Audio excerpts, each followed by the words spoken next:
All right, it's Wednesday night with Donny Walker. So a few days ago I did a video putting a 394, 395 crankcase together. The video was a little bit messed up because my camera was, my phone was kind of acting up. So anyways, here we go again. And so there's our short block, basically, I call it. So our crank's in, bearings in, seals are in. I put the one mount in the front here already. And so let's put this back together the way I do it. I've done a lot of these. I don't do a lot of them anymore, but I have done a lot in the past. So what I first do after this is together, I will start putting like the oil pump on. Okay, I'm going to put the oil hose in, put the oil pump on. Then I'm going to put the gas tank on, flywheel and ignition. So let's just do it in stages.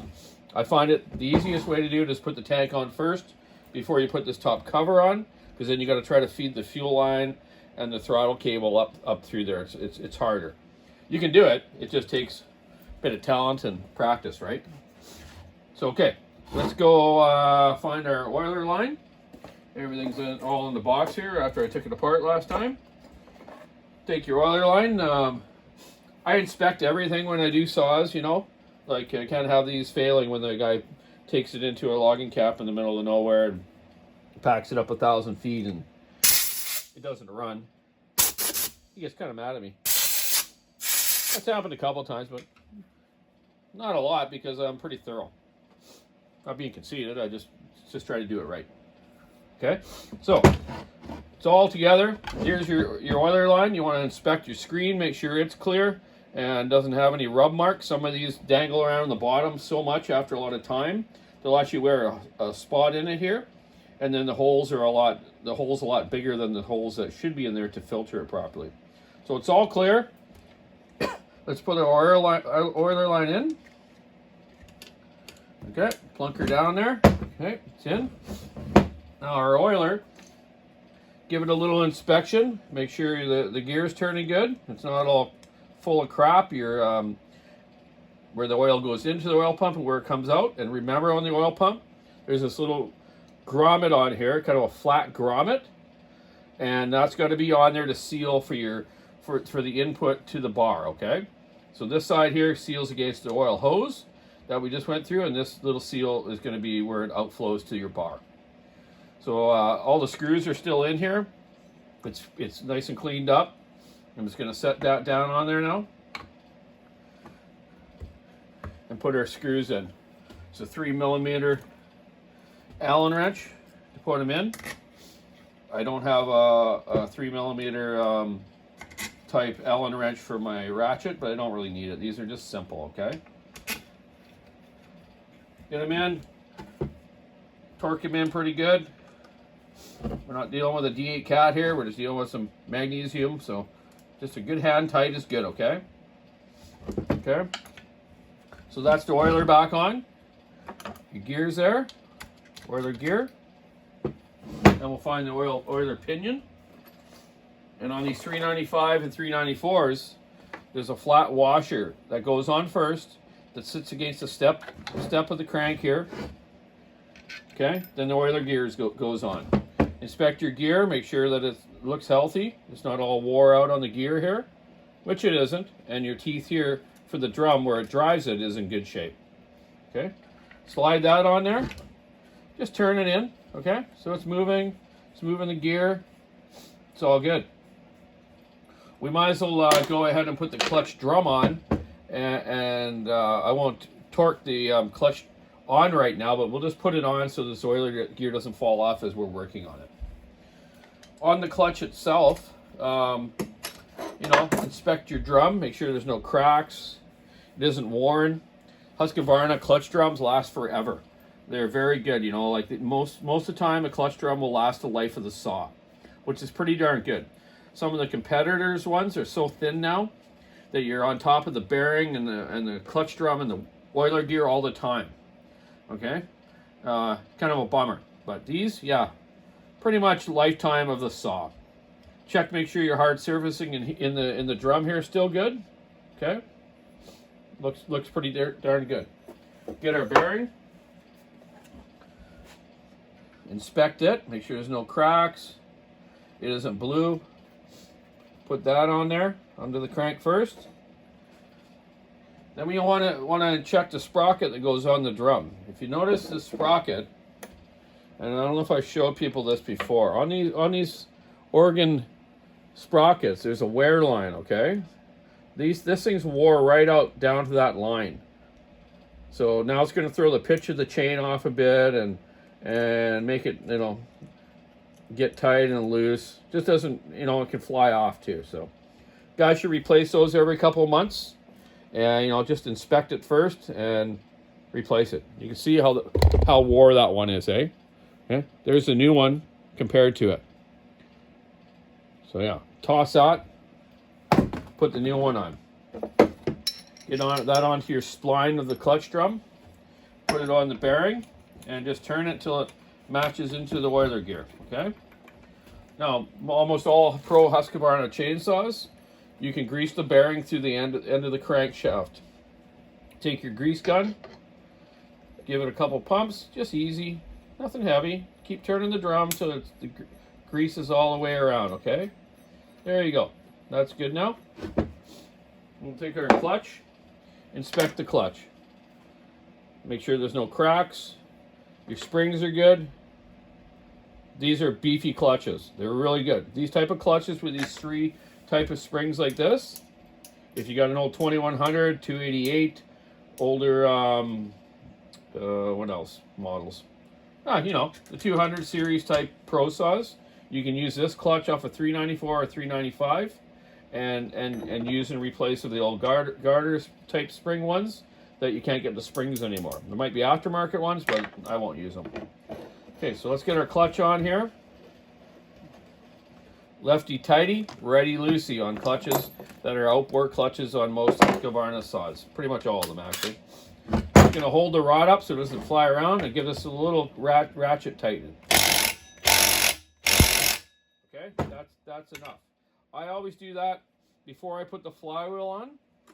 I found with the integrated keyway on the flywheels, sometimes if you tighten the clutch really hard with a 1/2 inch impact or something, you can actually break the keyway because the starter, it'll break it. I don't want to explain it, but it will do that. I've had that happen a couple times, so I'm just very careful now of doing that.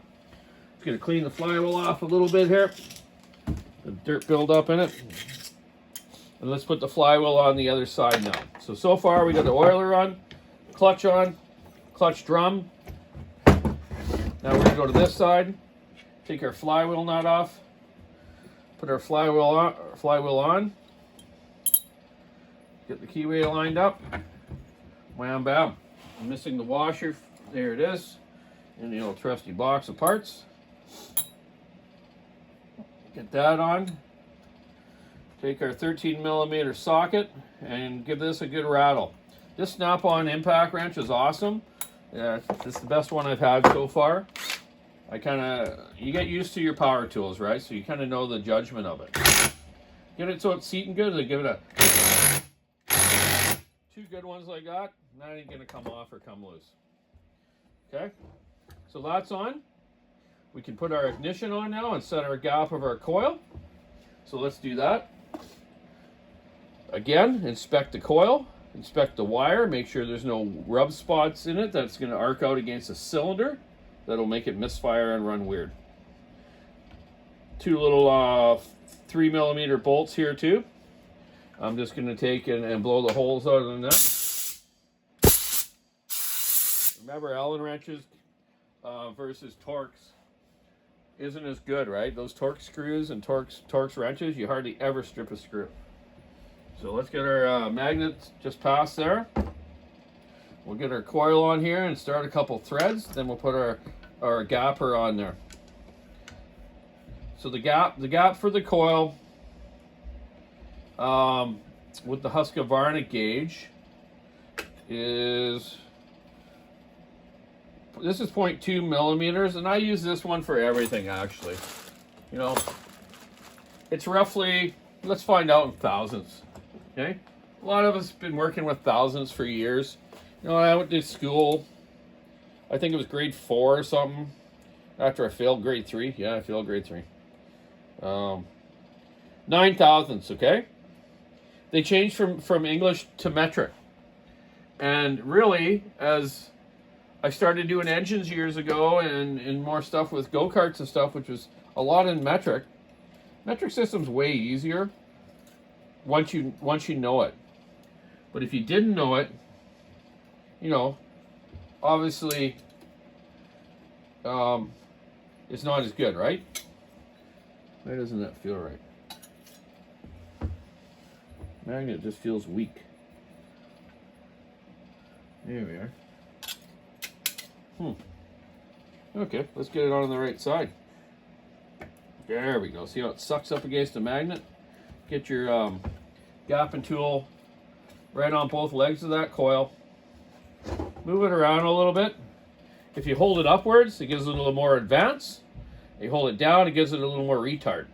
Some of these coils on 394s and 395s, and I have actually filed this one out a little bit. You can take a round file, like a 5/32, and round file the laminate of the coil and move it up a bit. But you can only move it so far because it hits the case here. And you don't want to advance it too much anyways. So I'll hold it up to the maximum. My gap's perfect. And then I'm going to tighten my screws. Oh yeah. Forgot again, eh? Guys, I'm just going too fast. I put Loctite, a little bit of Loctite on my coil screws. Just because I've had a few come loose. And, you know, I don't think it was from after a rebuild. It was from the factory, right? Husqvarna really hasn't used Loctite on their stuff in the early years because they're trying to be nice to their employees because some people are allergic to it. So that's kind of nice. You looked at some stills these days, or in the past, they use so much it's unbelievable. You can hardly get the screws out, especially the muffler ones. Okay, little Loctite. Just tighten these down. Give them a good tighten. Make sure the heads are clean in the screws so the Allen wrench don't strip it. These ones are easy to do. Okay, well, gapper tool's out. Flywheel's turning. Now we're going to get some spark and we're ready to go. Next stage now is we're going to get the gas tank and put it on here, but first we're going to inspect stuff on the gas tank and I'm going to show you a couple of things that I look for. The one mount is already on the case for the gas tank and the other two are on here already. I'm just going to give this one a little schmack. Sometimes they need to go in a little bit. If it doesn't, take it out. Yep, sure enough, there's a little bit of crud in there. I'm going to clean that out. Wham. There you go. Now that mounts right in there. Okay, what I've noticed so far is, yeah, look at this throttle cable. It's wore out. Right where it goes up kind of to the part of the carburetor, it's worn on that spot there. So this thing would be, the throttle would stick and it'd probably want to race, or the throttle would stick on like it was sucking air. These ones are pretty easy to change, and it's a lot easier when the tank is off the unit, but you can do it on the unit quite easily too once you get that figured out. So you just take your side pieces off the tank here. Your kind of grip things here. Oh. Okay. Those off. Hope everyone's doing okay. It's a snow day for us today. I didn't do much besides just hang out, clean bit of snow around the front end. Lucky a neighbor has a snowblower. Nice older fella came over and did our driveway for us. Then I was able to get the vehicles out and clean up a little bit around here. You get a little blowout in here of the dirt. I'm sure that mount falls off, eh? Okay. Put that back on there. Sometimes these mounts get loose on here after a while and can come out easy, but once it's on the machine, it can't go anywhere, okay? So on here, like not like a 372 or a 365 where you need to take the trigger right out to get the throttle cable on. You can just put the new one on with it all assembled like this. And the reason is because these sides come out. We're on a 372 or a 365, and some other models, they don't do that. So let's go get our new throttle cable out.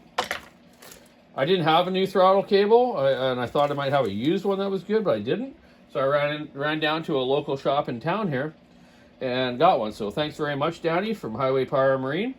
You kind of saved my day because I wanted to get this saw done before I head on out on vacation next week, right?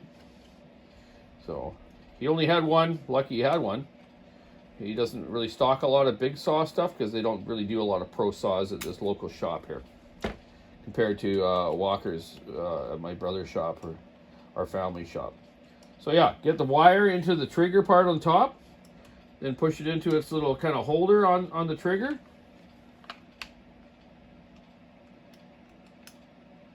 Yeah, it takes a little bit. There you go. Wham. Come on, get in there. Never goes easy when you're trying to film, eh? Okay. There we go. Slids right in there like that. Okay, so now that's in there. Okay, just test it. Okay, it's gonna work. Your top trigger is good. Your spring's in good shape. Now this is gonna feed up through this the bottom of the air filter housing, the carb housing. But first, we're just gonna give this a little bend, because I know they'd be kind of come over this way to go up through the hole. Your fuel line's here, ready to go. Tank vents installed. It's okay shape. We're gonna put our sides back in now of the throttle here. Now we're gonna put the tank on. So pretty much, I just slipped that front mount in the tank here, like so. And yes, if you're watching and you know what you're talking about, there is a grommet here missing, but I don't have any, and I'll put that in after. Just in case someone wants to comment and go, Donny, you left that mount out. No, I didn't. I just didn't have one. Okay. There you go. That's on there like that. Now you got two back screws and a front screw underneath. Let's put the front screw underneath in, just to hold it together while we're working on it. This screw here has a shouldered 5mm bolt. Don't ask me how long it is. But they're all three the same. This one and these two back ones. This one has a washer. So I just thought about that. And look in my trusty little box. There's the washer.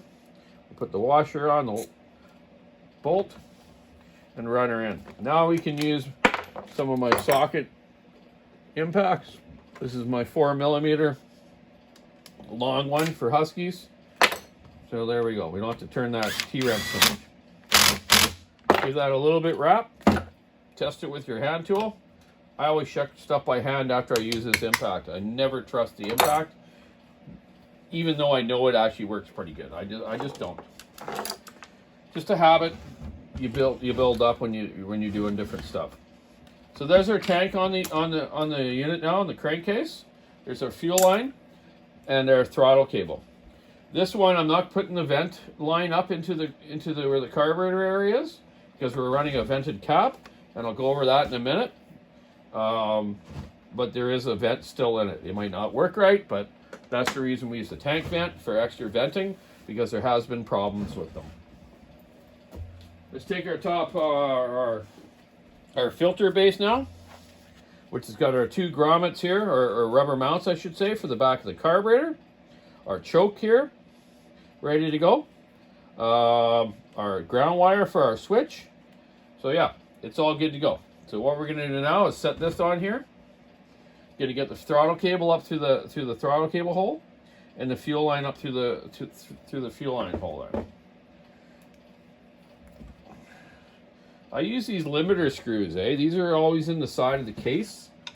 So when the saw hits these limiters before it overstretches the mounts, they work great for putting in fuel lines to stop any fuel coming out if there's fuel in the tank. Just something I've been doing for years. I keep these from old part saws. I keep a few of them on my bench to use them like that every time. If I don't use that, I use my trusty good old golf tee. Okay, just put that in there. Simple. Okay. So now let's get our throttle cable up and our fuel line through there. The fuel line works better It's a little hard to get through that small hole. You can actually put it up to the heater hole if you wanted, but I'm going to use the original hole. But I'm going to show you a little trick. I take the fuel line and I cut it on an angle a little bit, okay, with my side cutters. Just boom, like that, eh? So that way it feeds up the hole easier. So now I'm just going to simply put this cover here, throttle cable up through the throttle cable area, and my fuel line up through the hole of where the fuel line goes. Okay, and doing that little bit there that I just did a second ago, there it is, poking through the hole. Grab your little units, pull it up, done. Now this cover is on here, your fuel line's in, your throttle cable's in. Now you have 4 bolts to put in. 2 smaller 5mm bolts. One fits the ground wire for the switch, which sometimes too, if your switch isn't working or it's misfiring the saw, you could have a bad switch. You could have a bad ground wire. Not normally a ground wire. The ground wire, it just won't make it shut off. But the blue wire for the coil to the switch could have a bare spot in it. It could be arcing against the case, so it might run weird. So just watch out with these saws. Now let's find the other screws to put into this filter housing. Okay, where did I put that socket I just had? It was just on here, wasn't it? Oh, I put it back. Donny never puts things back. And you can comment on my mess with my bench, but I know exactly what everything is and where everything goes. Okay, so there's our 2 screws for the mount. Let's put those in. I'm going to start them by hand so I don't strip them. I don't want to run them in with that impact and strip them. Start them by hand. Okay. Couple threads.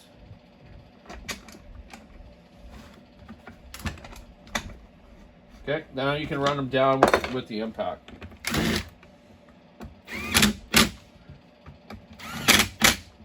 And again, tighten them by hand after. Now get your 2 5mm bolts. Make sure the heads are clean, like always. Run them down the front bolt on here. Then your ground wire with this one. Okay, get them started. Run them down with the impact. Okay, check them by hand. Good to go. Good to go. Mount ones, good to go. There we go. Now we're ready to put, there's a grommet that goes on the throttle cable right here. I put it on last. It just protects more dust and stuff coming up into the airbox and carb area. Probably don't need it, but it also protects that wire from being wore. Like you seen that other one was wore, right? Okay, so let's get that down in there. I get this handy tool. It's made by Still, or for Still. Basically, it's a blunt screwdriver. You know, and it works perfect for putting stuff like this in that you don't want to rip or damage or put a hole in anything because it's nice and blunt. Get that in there. You're probably all saying, "Oh man, I wish I could see exactly what you're doing," but you get the picture, right? The video. Okay, that's in there. Come on, the little end of it isn't. There we go. Okay, it's in there now.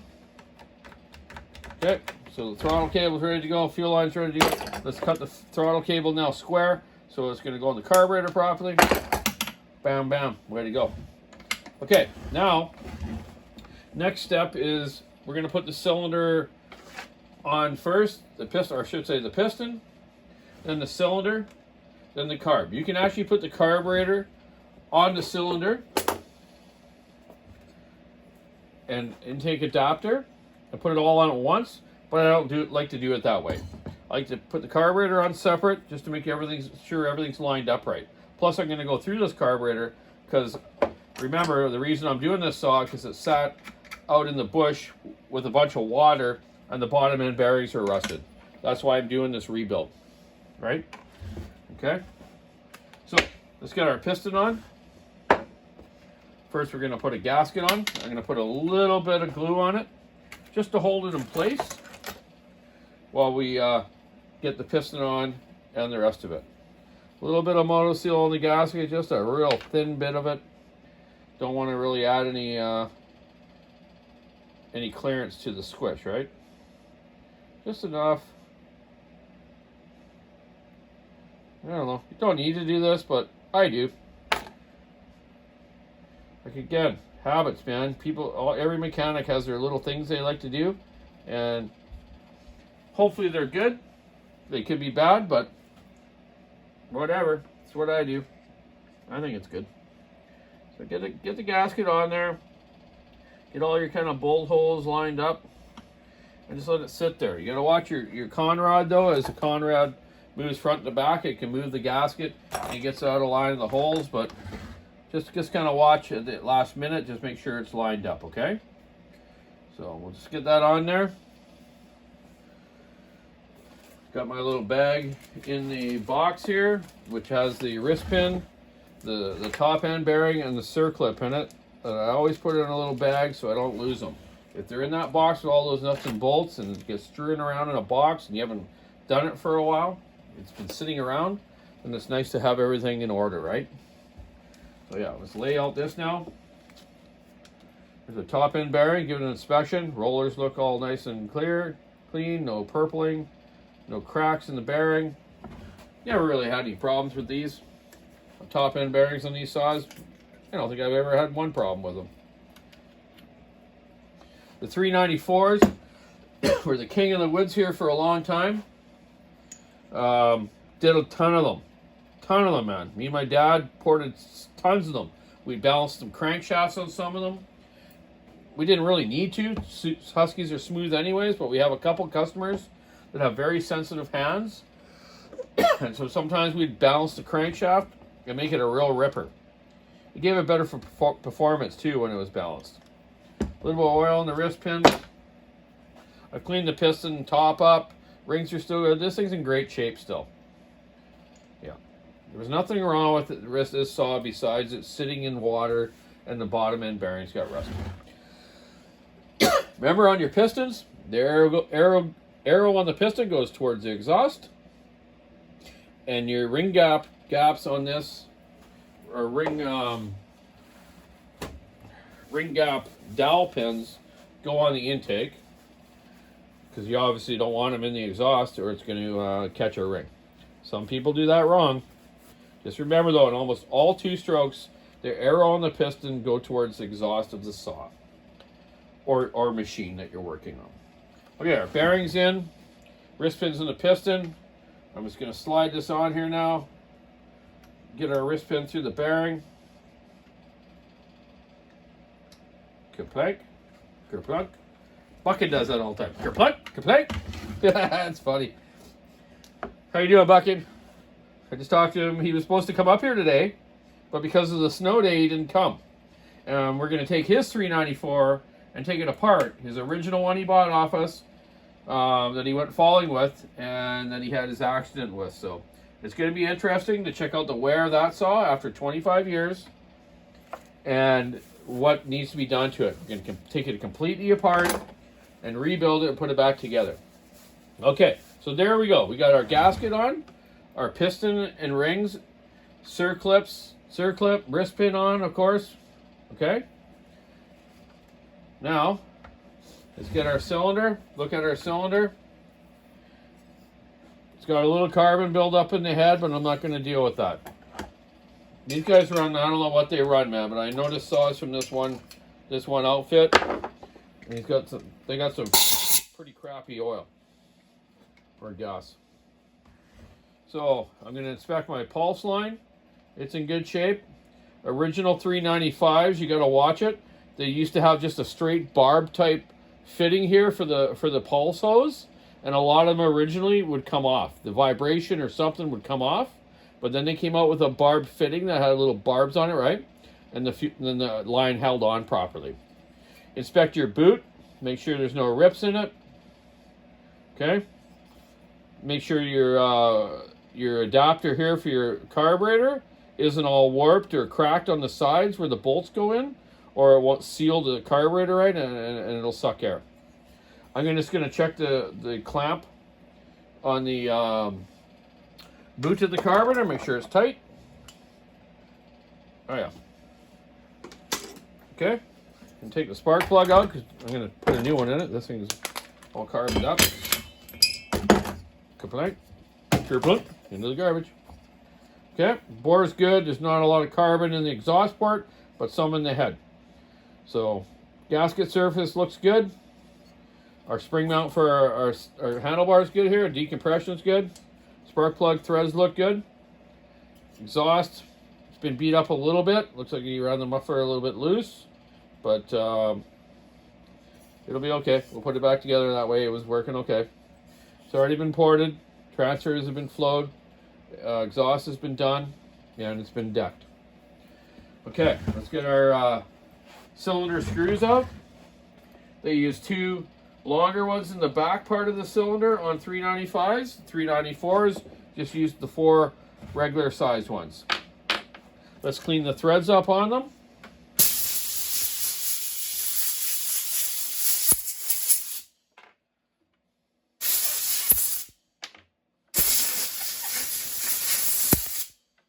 Put them in the cylinder, ready to go down to be torqued down. Our long ones go in the back. And again on 2100s, 3120s, 395s, 394s, they use a 1/4 inch bolt. 1/4 inch longer ones in the back for the 395. They go in the back, but on the 3120 and 2100 and 394, they use the same size, the shorter ones that are on the front of the 395. 394s, like I said, were an awesome saw. We used a lot of them here. There's still some of them around. You can't believe some of these older saws lasted that long after being just hard used out in the bush for all those years. And guys will take them and, you know, fix them up a bit and still use them for firewood or for milling. Just amazing good saws. They built them well. The only problem we really had with 394s were some, you know, dog bolt stripping, which is common almost in all Huskies, and Stills, and other saws, because they just weren't designed to run the big ones that we run here. So our bolts are all in here. New gasket on it there. Now I'm going to get my ring compressor, hold the rings into the piston, and slide this cylinder on and torque it down. Then we'll get into putting the rest of it together.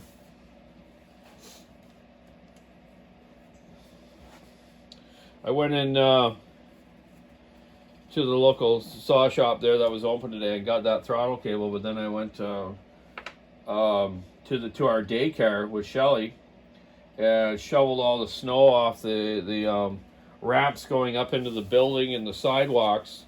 So hopefully we're open tomorrow, and put salt down so that, you know, none of the little kiddies or parents are gonna slip and slide, right? So hopefully we're open tomorrow. The way the rules work here is if the schools are closed, the daycares are too. But hopefully tomorrow we'll see how the weather goes. Let's put a little bit of oil in the piston. A trusty pumper here with some 2-stroke oil in it. Okay, and then all lubed up. Get our ring gaps into the little dowels of the ring gap holders. A little bit on the cylinder.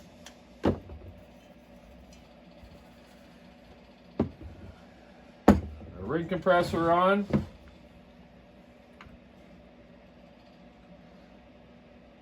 I get it so the ring compressor is about an 1/8 inch under the top of the piston. So that way you can slide the cylinder on and get it on there right. Recheck your gasket, make sure all the holes are lined up. It seems like it's all good right now. So we're ready to plunk the cylinder down here. Grab your cylinder. A lot of people have different ways of doing this. Sometimes they put the holder underneath, but I grab it like this. I put my fingers under the piston, my thumb on top, and push down. Okay, look at that. It's that easy. You can put the holder on the bottom and push it down, but I do it like that just because sometimes that holder might move that gasket, and whatever. It's just a habit, like I say, with type of stuff you do every day. Okay, now I'm going to slowly slide the cylinder down. Have my 3/16 Allen wrench, because remember these screws are standard on the cylinders, which is odd, eh? Make sure the carb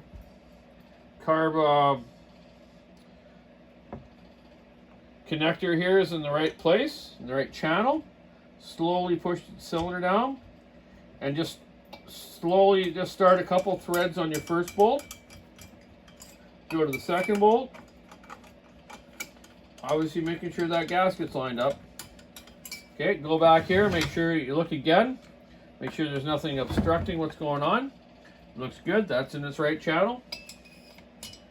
Now let's do these side bolts. Okay, that one's got a couple threads done. That one's right in there with the gasket in place.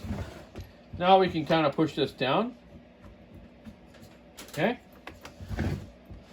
Yep, that's all lined up. Our boot, fuel line's not on the way, our pulse line's there. Throttle cable's ready to go on it in a second. Now we can wind these screws down and torque them up. You're gonna ask, hey, what's the torque on a cylinder?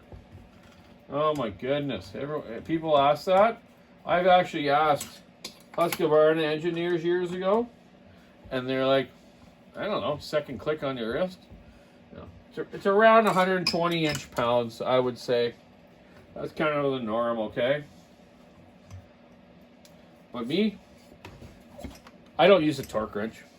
I use my hand with every saw. I just tighten it good. Okay? Doesn't matter what model it is. Tighten it good.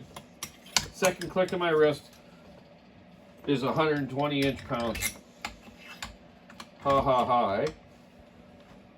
Okay, there it is. Spin your motor, make sure everything's spinning okay.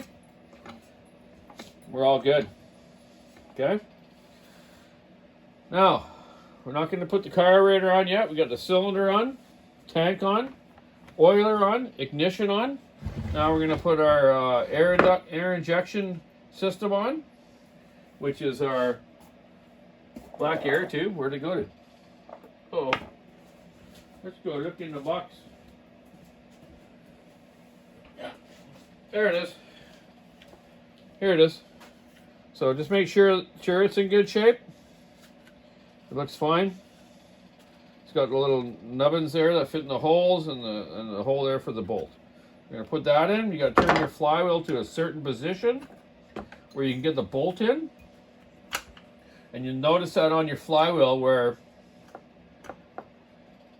they have one spot in the flywheel here that's got enough space that you can get that bolt in. Okay? People probably have tried that before and go, oh my God, how do you get that bolt in? I actually think there's two spots on it. So there's that spot there. Yeah, and that one. So there's two spots on either side. Again, they probably did it that way because think about it. Balancing of the flywheel, you'd have to have that even on each side. So now you have a short screw, which is kind of unusual. Well, not unusual. It's a 5mm thread, but it's a Phillips. Okay, a Phillips. So put that in there. Again, let's put a little Loctite on it. Can I not have enough Loctite? A little bit though. You don't need a lot. Just a little bit. I have seen these come loose and wear up against the flywheel. Starts rubbing. People are like, oh my God, it's seizing up. A bearing's going. Ah, it's just that screw rubbing. Okay, get that on there.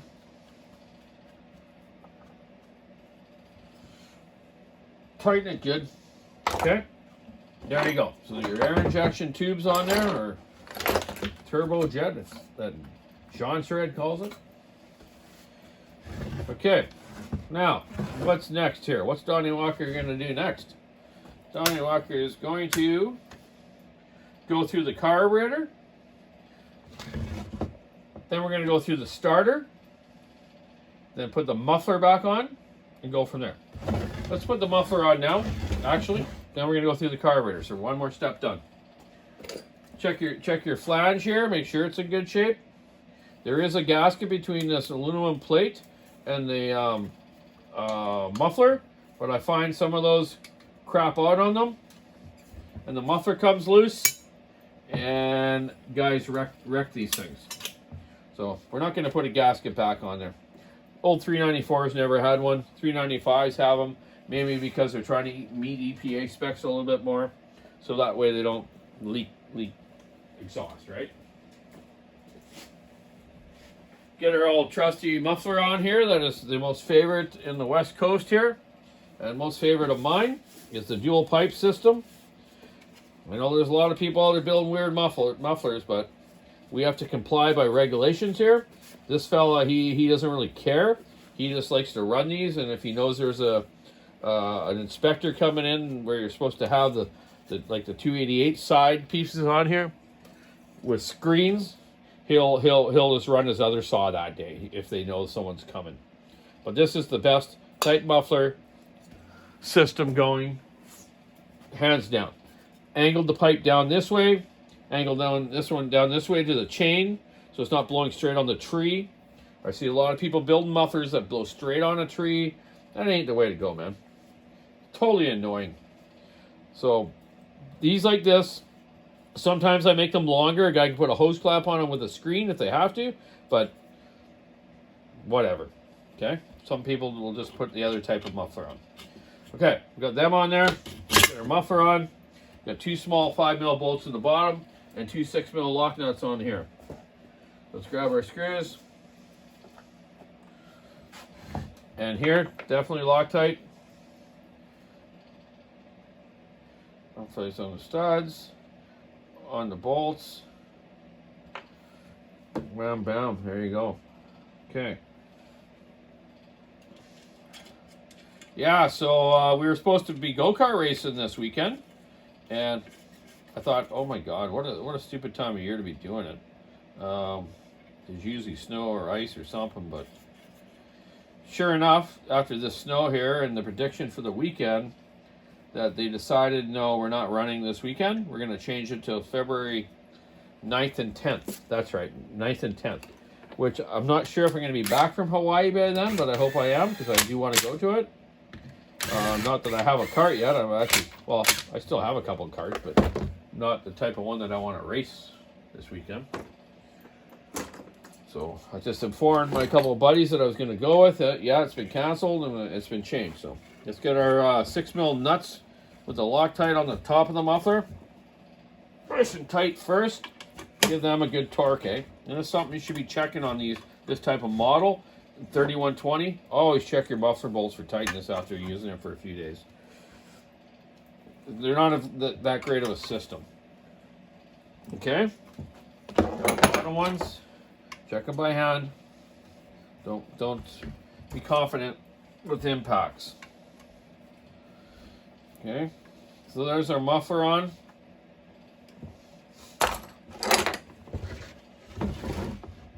Almost everything else on. Not bad. How far are we into this video here? I don't want to bore you guys for a long time. Holy shoot. It's 43 minutes already. You know what? I'm going to stop here now. And the next episode, we're going to go through the carburetor, which I've gone through carburetors before, but I want to show you this one and explain this to you about this one, about the different carburetors they've had on this model and the 394 problems they had with Walbro carburetors. This is a Walbro, but Walbros are good carburetors. But that one series they had on the 394, I'll explain those problems to you again. And then we'll go through the starter system, which is pretty basic. Checking the pulley wear, the spring, make sure that it's all good. And then we'll just put it back together and run it. So that's pretty much it though, eh? So not a bad video. Had time to do it today. Doesn't take that long, right? You know, when you get good at it, if I wasn't blabbing on and showing you guys and having to clean parts or figure stuff out at that time, it only takes, you know, probably close to an hour to really put one of these back together and have her happen in there. As long as you don't have to spend all that time cleaning and doing stuff, right? So there you go. There's the 394, 395 back together. And, well, not completely, but you get what I mean. All right, so everyone have a happy Wednesday night. Stay warm. Watch the roads. Keep your saw into it, sticking ice, rubber on the snow. Have a great day. Love you all there, and keep watching. Oh, that's what I want to talk about. You know, these things get beat up big time, man. You ever watch that Bjarne Butler's videos, man? That guy's awesome. His dad is a good friend of mine, and his uncle. His dad, I remember meeting him for the first time when he first started falling. That was a long time ago. I was a young teenager in a logging camp with my dad. I went there with him to help out with some saws and just go for a trip. I was in Naka Creek years ago, and I remember going fishing in that little creek and catching a cool salmon and just hanging out with the loggers. I used to love that. They all thought, oh, this cute little guy hanging out with his dad working on saws, and I just loved it. I'd wander over to the shops and check out the logging trucks and logging machines and talk to the fallers and the loggers, and it was pretty cool. I really enjoyed that time in life, and it taught me a lot, and you know, have respect for people and whatnot. So yeah, good stuff. So now Bjarne Butler does all these videos now of logging, and you can see the kind of the territory that he's in, like with the rocks and the steepness and the you know, hang up trees and old rotten trees. Like, my goodness, you know, it's amazing these guys all survive, and the ones that haven't, R.I.P. them all. I've lost a lot of friends in logging. A lot of people have got hurt, but the ones that survive, thumbs up for you, and hopefully you all keep surviving. So, have a good night. We'll catch you later on with the next video. I gotta go out and make some din-dins. I'm cooking some pork schnitzel tonight, some mashed potatoes, and some beets. Chef Donny. Have a good night. Bye.